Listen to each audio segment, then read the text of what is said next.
look at a super successful CEO and wonder, are they a total genius or just insanely lucky? Well, today we're diving headfirst into the world of Nassim Nicholas Taleb. He's a thinker who basically challenges everything we think we know about success, skill, and the giant role that pure wild randomness plays in our lives. So let's start with the big question, one that every single one of us has asked ourselves. That last big win, was it all down to a brilliant strategy, or was it just a lucky break? We love, love, love to think we're in control, but what if we're just fooling ourselves? And that really brings us right to the heart of Taleb's whole argument, and it's summed up perfectly in this quote. His belief is that at the end of the day, after all our plans and forecasts, randomness gets the final say. It's a pretty humbling thought and honestly a little bit terrifying. So here's the fundamental problem, right? Our brains are basically pattern matching machines. It's what they do. We create stories to make sense of the world, and that makes us see skill where there was only luck, and we see order in what is just pure chaos. It's this massive cognitive blind spot that can lead to some really disastrously overconfident decisions. Okay, so how do we even begin to get a handle on all this randomness? Well, Taleb gives us this incredibly powerful mental tool, a concept that completely reframes how we should be looking at the world. Let's talk about the black swan. So what exactly is a black swan? Well, the name comes from that old belief that all swans were white. I mean, it made sense until, boom, someone discovered a black one in Australia, and that certainty was just shattered. A black swan event is kind of like that. It's something that comes completely out of nowhere, changes everything, and then it makes us all say, oh, of course, we should have seen that coming. So a real black swan has three key ingredients. First, it's a total outlier, a complete surprise. Second, its impact is just massive. And third, and this is the really sneaky part, after it happens, we all start inventing these neat stories that make it seem like it was predictable all along. And you know, black swans aren't always bad. Not at all. Just take the discovery of penicillin.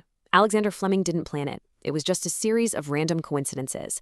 A messy lab, a perfectly timed vacation, a stray bit of mold, and boom, one of the most important medical breakthroughs in history. A complete and total accident.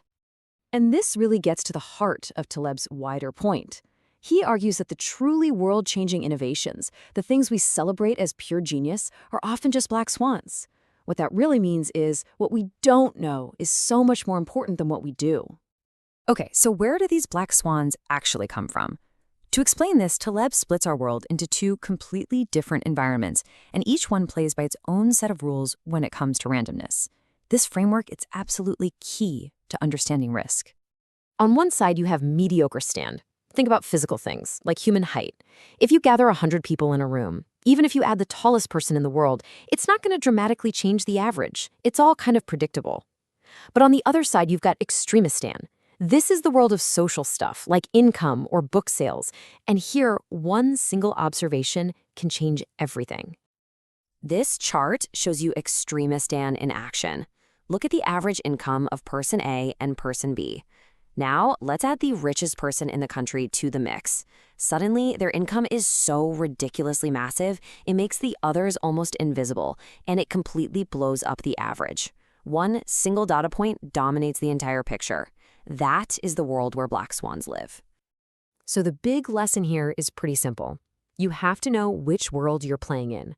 The biggest mistake we make is applying the tame, predictable rules of mediocristan to the wild, chaotic world of extremistan.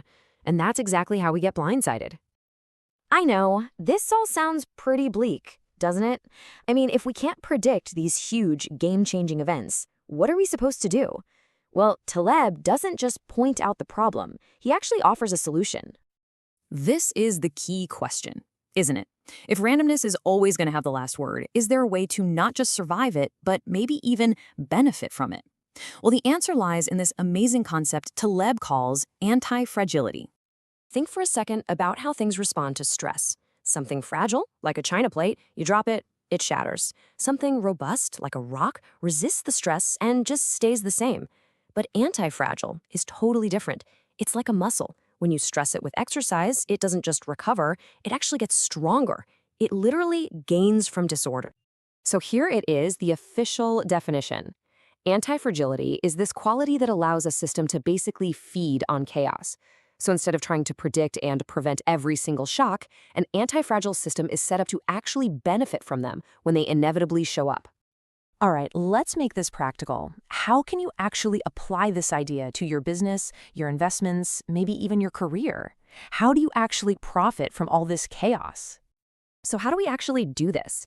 Well, you can think of it like building a toolkit. So instead of one massive all-or-nothing project, you make a lot of small bets.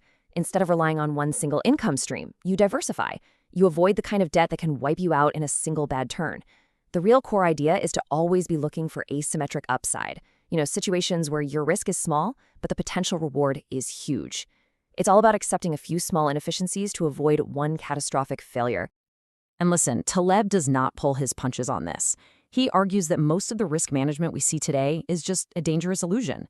These fancy financial models that completely ignore the possibility of black swans, he doesn't just say they're wrong. He calls it a form of intellectual fraud.